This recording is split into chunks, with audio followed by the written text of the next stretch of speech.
अरे गजब हो गया, गजब हो गया। जगन्नाथपुरी के मंदिर में आज सुबह सुबह इतनी भागदौड़ क्यों मची है? पंडा पुजारी इधर से उधर भाग रहे हैं, किसी के हाथ में गर्म पानी है तो कोई वैद्यों को बुलाने जा रहा है। बात क्या है? भीतर जाकर देखा तो दृश्य ही कुछ और है। हमारे कालिया ठाकुर जो कल तक सोने के आभूषणों में लदे हाथी जैसी चाल चल रहे थे, आज कंबल ओढ़कर लेटे हैं। बलभद्र जी पूछ रहे हैं, अरे क्या हुआ तुझे? तो जगन्नाथ जी ने अपना पेट पकड़ रखा है। मुंह बनाकर बोले, दाऊ दादा आज तो प्राण निकल रहे हैं। उई माँ, बहुत जोर का दर्द है पेट में। इतने में वहाँ लक्ष्मी जी भी आ गई। उन्होंने आते ही प्रभु के माथे पर हाथ रखा और डांटते हुए बोली, कल तो मेरी एक नहीं सुनी, बड़ा ठंडा ठंडा पानी चाहिए था ना। लो अब आ रहा है आनंद। जगन्नाथ जी रजाई से मुंह निकाल कर बोले, देवी यहाँ जान निकल रही है और तुम्हें ताने मारने हैं। अरे कुछ औषधि तो दो। फिर धीरे से बोले, वैसे थोड़ी रबड़ी मिलेगी क्या? लक्ष्मी जी ने घूर कर देखा, रबड़ी? चुपचाप लेटे रहो, अभी वैद्य जी कड़वा काढ़ा लाएंगे। सुभद्रा जी दौड़ कर आई, भैया कल तो आप बड़े मजे से 108 घड़े ठंडे पानी से नहा रहे थे। मैंने मना भी किया था कि इतना मत नहाओ, सर्दी लग जाएगी, पर आप माने नहीं। ऊपर से वो भर भर के मालपुआ और लड्डू खा लिए। अब देखो भूख तो। ठाकुर जी एकदम मासूम बच्चे जैसे सजल नेत्र करके बोले, अरे बहन अब डांटो तो मत। एक तो पेट में गुड़गुड़ हो रही है, ऊपर से तुम और जले पर नमक छिड़क रही हो। कुछ उपाय करो, नहीं तो तुम्हारा ये भाई आज नहीं बचेगा। अब सोचो, जो पूरे ब्रह्मांड का पालनहार है, जो दुनिया का पेट भरता है, आज वो खुद पेट दर्द भी हुआ कैसे? थोड़ा पीछे चलते हैं। कल थी ज्येष्ठ पूर्णिमा, गर्मी का समय था। जगन्नाथ जी का मन हुआ कि भैया बहुत गर्मी लग रही है, आज तो जी भर के नहाऊंगा। और हमारे ठाकुर जी तो हैं ही जिद्दी, एक बार जो ठान ली सो ठान ली। बैठ गए स्नान वेदी पर और सेवकों ने भी क्या किया, सुवासित जल, चंदन मिला हुआ पानी, एक नहीं दो नहीं, पूरे 108 घड़े। सोचो जरा, 108 घड़े ठंडा ठंडा पानी प्रभु के सिर पर डाल दिया। ठाकुर जी मजे ले लेकर नहा रहे थे। और डालो और डालो, आहा बड़ा आनंद आ रहा है। भक्त भी खुश, भगवान भी खुश। लेकिन हद तो तब हो गई जब नहाने के बाद भूख लगी। अब गीले बदन में ही प्रभु ने देखा कि 56 भोग सामने रखे हैं। जगन्नाथ जी ने सोचा, नहाने के बाद भूख तो जोर की लगी है, और लग गए खाने। कभी रसगुल्ला, कभी मालपुआ, कभी खिचड़ी। खाते गए।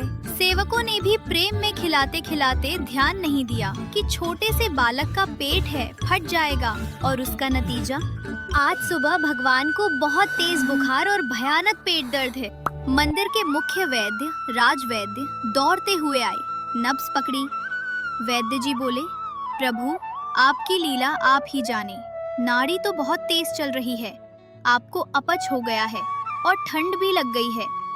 जगन्नाथ जी बोले, वैद्य काका वो सब छोड़ो, कोई मीठी सी दवाई दे दो, जल्दी ठीक हो जाऊं। मुझे अभी बाहर जाकर भक्तों को दर्शन भी देने हैं। वैद्य जी ने अपना बस्ता खोला और कड़वी सी जड़ी बूटी निकाली।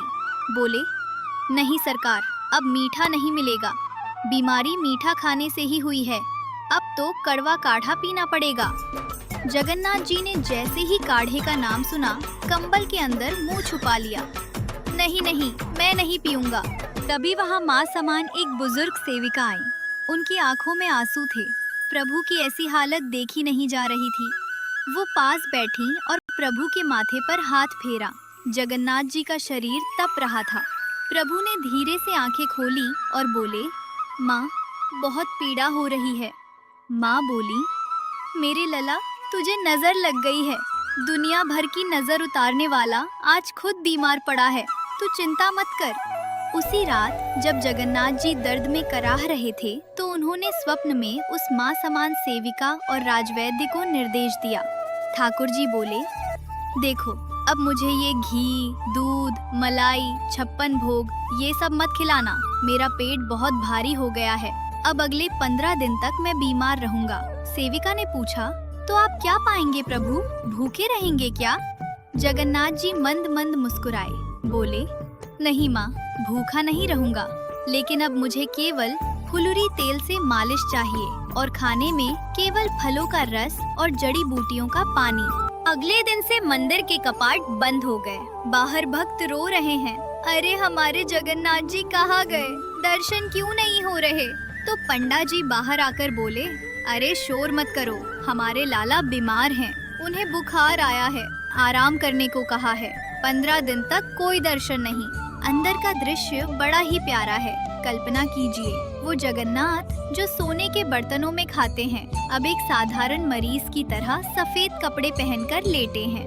वैद्य जी आते हैं, नीम की छाल, दशमूल आरिष्ट और जड़ी बूटियों का काढ़ा बनाकर लाते हैं।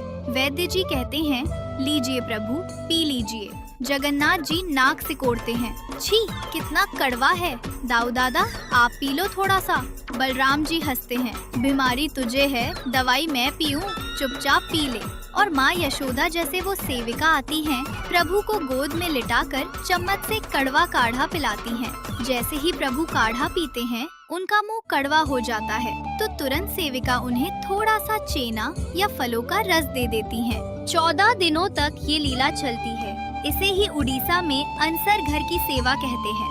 इन दिनों में भगवान को कोई तुलसी नहीं चढ़ती, घंटी नहीं बजती, जोर से मंत्र नहीं बोले जाते। बिल्कुल वैसे ही जैसे हमारे घर में कोई बच्चा बीमार हो तो हम शांत। 15वें दिन जब जड़ी बूटियों और नीम के प्रभाव से प्रभु का पेट दर्द ठीक हो जाता है, बुखार उतर जाता है, तो प्रभु कहते हैं, आहा अब शरीर हल्का लग रहा है। माँ अब तो बहुत जोर की भूख लगी है, अब लाओ वो 56 भोग।